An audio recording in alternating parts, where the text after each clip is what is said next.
Channel. আমি অনিশা। আশা করি তোমরা অনেক ভালো আছো আর আমিও অনেক অনেক ভালো আছি। তোমরা যে যেখান থেকে ভিডিওটা দেখতে অবশ্যই ভিডিওটাকে একটা করে লাইক করে দিও। আর চলো আজকের ব্লগটা শুরু করছি। সকাল সকাল আমার স্নান হয়ে গেছে, এবার আমি রেডি হব। তো একবারে রেডি হয়ে তোমাদের সাথে দেখা হচ্ছে। তো রেডি হয়ে চলে এলাম তো স্টেশনে, আর দেখো কতটা রোদ্দুর। তারপর ট্রেনে ওঠার পর কিছুটা ট্রেন এগোনোর পর দেখলাম একটু মেঘলা হয়ে এলো। তো তারপর প্রায় 40 মিনিট মতো জার্নি করে আমরা পৌঁছলাম হাওড়া স্টেশন। এবার হাওড়া স্টেশন থেকে তোমরা কিভাবে যাবে, আমরা গেছিলাম বাসে। আমরা গেছিলাম AC12 বাসে, যেটা তোমরা হাওড়া স্টেশন থেকে নেবে 6 নম্বর সিঁড়ি, মানে একদম সোজাসুজি সিঁড়িতে উঠে লেফট সাইডে গেলেই এই AC12 বাসটা পাবে। তো সেটাতে গেলাম, আর ভাড়া লেগেছিলো 30 বা 35 টাকা করে, আমার ঠিক মনে নেই, মানে ওরকম ওর আশেপাশে। আর আমাদের টাইম লাগলো প্রায় 1 ঘন্টা। তো চলো এবার তোমরা পুরো ভিডিওটা দেখতে। অ্যাট লাস্ট আমরা নামলাম বাস থেকে প্রায় 40 মিনিট পর, আর পুরোটাই দাঁড়িয়ে দাঁড়িয়ে। তারপর তো এই সাবওয়েটা গিয়ে ওপারেই হচ্ছে সায়েন্স সিটির গেট। এই যে গেট, আমরা এবার এন্ট্রি নিলাম। আর আবার দেখলাম সায়েন্স সিটির কাছে গিয়ে রোদ্দুরটা খুব চড়া হয়েছিল, মানে প্রচণ্ডই রোদ্দুর ছিল আজকে। আর এটা ব্যাক সাইডটা, সায়েন্স সিটির বাইরেটা ভীষণ সুন্দর। এখানে জলের একটা ঝর্ণা ছিল। তারপরে টিকিট কাউন্টারের কাছে চলে এলাম। এখানে সব কিছুরই প্রাইস লেখা আছে, তোমরা পজ করে দেখে নিতে পারো। তো আমরা টিকিটটা কেটে নিলাম। আমরা নিয়েছিলাম একটা কম্বো, সেটা দাম ছিল পার হেড 330 টাকা, যার মধ্যে এন্ট্রি ছাড়া ছিল 5টা শো। কোনটা কত টাকা তোমরা দেখেই নাও। তো তারপর এটা ছিল হচ্ছে এন্ট্রি টিকিট, যেটা প্রত্যেকে হচ্ছে 60 টাকা। তো এটাকে দিয়ে স্ক্যান করে প্রথমে আমরা এন্ট্রি নিলাম। আর এন্ট্রি নেওয়ার পর দেখলাম 10টা থেকে একটা শো আছে, সেটা টাইম মেশিন। তো সেটা খোঁজার জন্য বেরিয়ে পড়লাম। তো প্রথমেই সায়েন্স সিটি থেকে ঢুকেই একটা সায়েন্স সিটি বলে ফুলের মতোভাবে লেখা আছে। তো তার লেফট সাইডে গেলে এরকম এখানে মিসাইল পার্ক আছে, আর এখানে একটা হল আছে। তোমার সব জায়গায় কিন্তু ইন্ডিকেট করাই আছে কোনটা কোন দিকে। তো ওখান দিয়ে গেলেই আমরা পেয়ে গেলাম হচ্ছে টাইম মেশিন।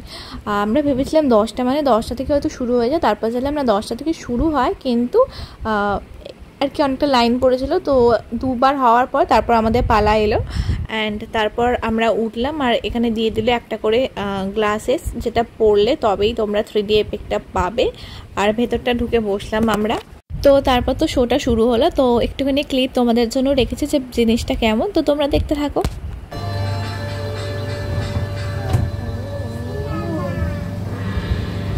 আচ্ছা, এটা চালাবে।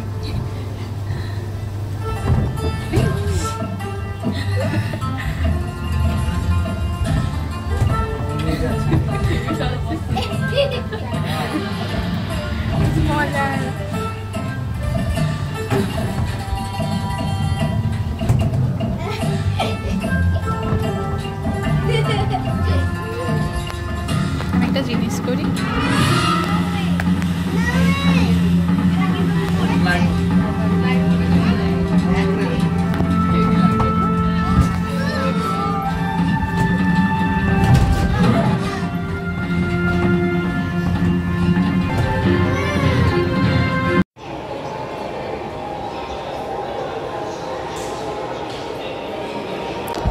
তো আমরা এইমাত্র টাইম মেশিনটা দেখে বেরোলাম। জাস্ট দারুণ, মানে ভীষণ ভালো লাগলো। বাচ্চারা একটু ভয় পেতে পারে, বাট আমরা তো খুব মজা করেছি।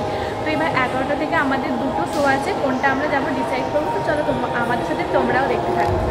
তো টাইম মেশিন থেকে বেরিয়ে সোজা গেলে এখানে দেখলাম স্পেস থিয়েটার হবে। তো ওখানে আমরা গেলাম, আর টিকিটটা আলাদা আলাদা করে সব জায়গায় দিয়েছে, ওখান থেকেও দেখালাম। এখানে টিকিট হচ্ছে পার হেড 100 রুপিস। তো এখানেও এন্ট্রির সময় দিয়ে দিলে একটা করে গ্লাসেস, যাতে আমরা 3D এফেক্টে স্ক্রিনটা দেখতে পারি। আর এখানে ঢুকে আম তো অবাক, কারণ দেখলাম পুরো বিড়লা প্ল্যানেটোরিয়ামের মতো সেম জিনিসটাই দেখতে, মানে ভেতরটা। চলো তোমরা দেখতে থাকো। আর এখানে ভিডিওগ্রাফি অ্যালাউ ছিল না, তার জন্য যখন শুরু হয়েছে আমি এর কোনো ক্লিপ তোমরা দেখাতে পারলাম না। তো আমরা গিয়ে এখন বসে পড়লাম, ব্যাপারটা দেখতে পারবি ভালো। তো স্পেস থিয়েটার থেকে বেরিয়ে এই ধরনের অনেক কিছু জিনিস ছিল। এখানে হচ্ছে একটা সুইচ ছিল, বাটনটা প্রেস করলে এভাবে ঘুরবে এটা। তো এটা দেখার পর চলে গেলাম আমরা নেক্সট জিনিসে। এটা হচ্ছে পুরো সায়েন্স সিটিটাকে ছোটোভাবে একটা মডেল হিসেবে তৈরি করা। আমি তো চারিদিকটা তোমাদের দেখিয়ে দিলাম, আর দেখতে কিন্তু ভীষণ ভালো ছিল। তো এখানটা থেকে এবার আমরা বেরোলাম, কারণ এখানে আর আমাদের এই মুহূর্তে কোনো শো ছিল না। আমাদের ছিল 11টা থেকে আর একটা ডার্ক রাইড বলে, সেটা একটা অন্য হলে গিয়ে দেখতে হবে, মানে অন্য বিল্ডিংয়ে। তো চলো সেটা এখন আমরা যাই। ও ওই তো ডার্ক রোড, ওইটা ঠিকই বলছো, ট্রেনে করে নিয়ে যাবে। চ, ও সবাই রেখে ফেলেছে, এটা আমিও দেখেছিলাম বাট নামটা ভুলে গেছি। যাই হোক চ, পুস পুস ঝুমুক না দেখে চ জিনিসটা, হ্যাঁ একটু সুবিধা। তো এই মুহূর্তে আমরা যাচ্ছি ডার্ক রাইড করতে, যেখানে এন্ট্রি ফি ছিল হচ্ছে 45 টাকা করে পার হেড।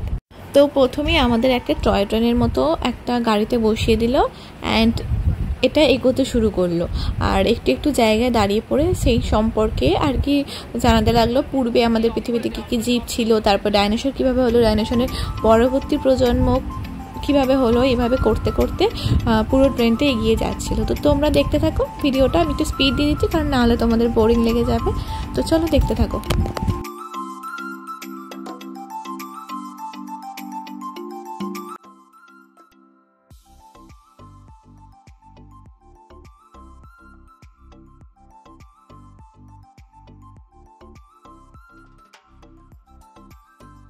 তো এভাবে বিভিন্ন রকম প্রজাতির ডাইনোসর দেখতে দেখতে 15-20 মিনিট পর আমাদের জার্নিটা শেষ হলো। তো এরপর এই বিল্ডিংয়ের ওপর তলাতে একটা শো ছিল, সেটা হচ্ছে প্যানোরামা অন হিউম্যান এভলিউশন। তো সেটা দেখতে গেলাম। তো এখানেও ভিডিওগ্রাফি অ্যালাউ ছিল না, এখানে ছিল একটা জায়ান্ট স্ক্রিন যার মধ্যে মানুষের বিবর্তন দেখানো হয়েছে, অর্থাৎ আদিম মানুষ থেকে বর্তমান মানুষ আমরা কিভাবে দাঁড়ালাম। তারপর ওখান থেকে বেরিয়ে অনেক রকম দেখার জিনিস ছিল, তো সেখানেই আমরা দেখছিলাম। আর একটু ফটোশ্যুট তো করতেই হবে, তাই করলাম।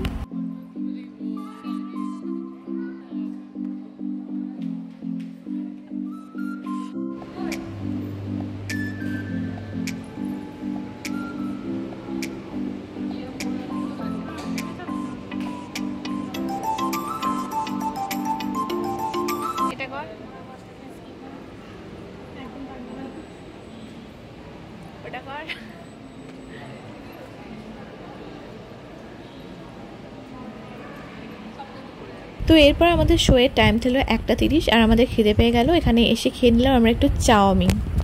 আর সেদিন এত পরিমাণ রোদ্দুর ছিল যে আমাদের অবস্থা কিছুটা এইরকম। এরপর আমাদের আজকের লাস্ট শো ছিল সায়েন্স অন এ স্পিয়ার, সেটাই দেখতে চলে গেলাম। এর ভেতরটা অন্ধকার ছিল, তবে এখানে কোনো গ্লাসেস দেয়নি। আর একটা গ্লোবের মতো অনেকটা বড় সাইজের ছিল, যেখানে সব রকম দেখানো হচ্ছিল, ভীষণ ভালো বলেছে। আর এখানেও কিন্তু ভিডিওগ্রাফি অ্যালাউ ছিল না, কিন্তু আমি লুকিয়ে লুকিয়ে একটু করেছি, তাই তোমাদের সাথে শেয়ার করলাম। तो हमारा शो यहाँ पे खत्म होता है और इस शो को आपके सामने प्रस्तुत करने के लिए 2 अमेरिकन ऑर्गेनाइजेशन हमें मदद किए हैं, एक है नासा और दूसरा है नोवा। हम आशा करते हैं कि अब सभी को हमारा शो अच्छा लगा है।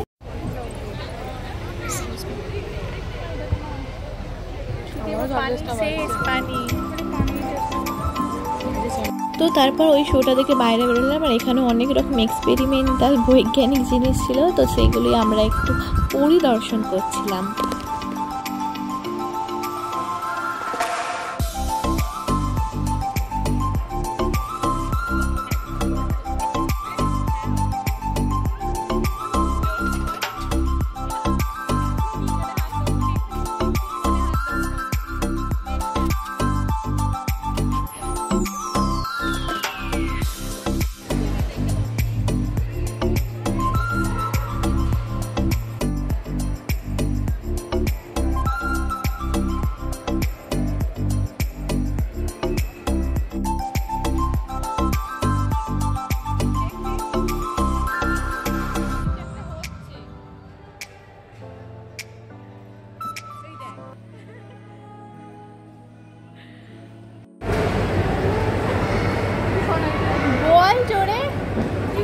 কিছু একটা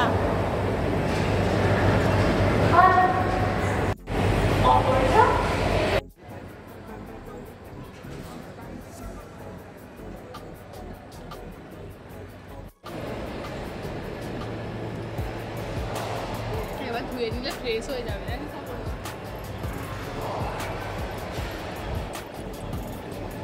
শুধু জামাই দেখতে পেলাম। এই ওয়াও, আমরা কতগুলো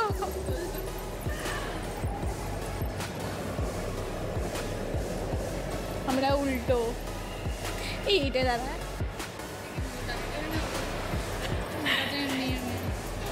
এইটা দাদা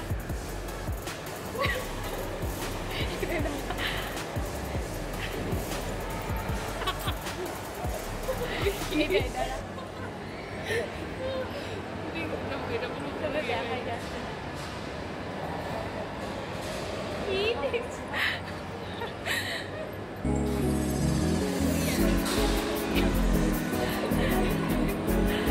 একবারে লিফটে করে আমরা ওপরে চলে এসেছিলাম আর ওইখান থেকে ঘুরে ঘুরে নামছি ভাবে ঘুরে ঘুরে একবারে আমরা গ্রাউন্ড ফ্লোরে চলে যাব।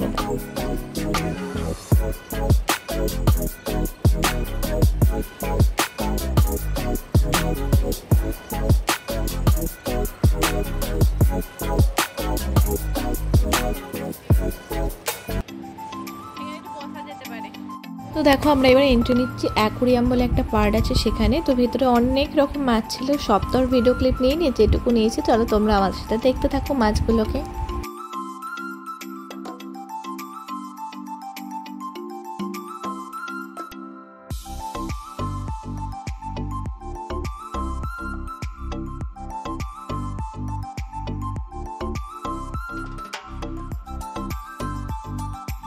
তো প্রায় আধ বেলা কাটানোর পর আমাদের অবস্থাটা এরকম, আমরা একটু কোল্ড ড্রিঙ্কস দিয়ে একটু ছাওয়ায় বসলাম। তো তারপর আমরা বাচ্চাদের মতো এইগুলো চাপছিলাম। আর আমার একটা ব্লগ আছে, ও যদিও ব্লগগুলো ডিলিট হয়ে গেছে। আমরা কালিম্পংয়ে যখন এক্সকারশনে গেছিলাম হোটেলে এইসব চেপে বেড়াচ্ছিলাম, আর এখানেও এরকমই করছি। তো লাস্টে এরকমভাবে একটা ভিডিও করছি কি আমরা 3 জন একসাথে হয়ে গেলাম। তো এটা হচ্ছে আমাদের বেসিক্যালি বাড়ি আসার আগে, আর সারাদিনের পর ক্লান্ত, ভাবলাম বাড়ি আসার আগে একটু কিছু ভিডিও ফটো করে নিই। তো এগুলো করিয়ে আমরা এবার বেরিয়ে যাব। তার আগে ভাবলাম একটু দোলনা খেয়ে নিই, কিন্তু যা প্রচণ্ড রোদ্দুর, বেশিক্ষণ তো আরামভাবে খেতেই পারলাম না।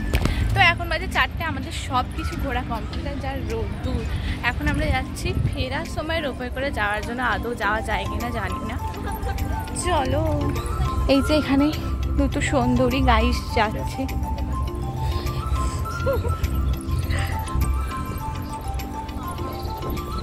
তো যাই হোক, জানলাম বেরোনোর সময় রোপওয়ে করে বেরোনো যায়, পার হেড হচ্ছে 75 রুপিস করে।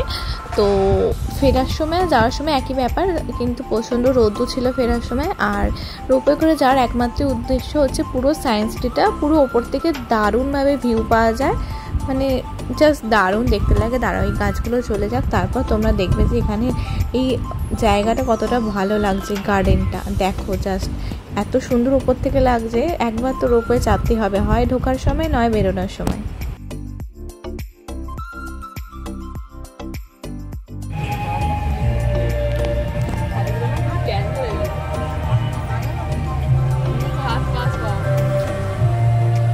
তারপর তো প্রায় নামার কাছে চলেই এলাম আমরা।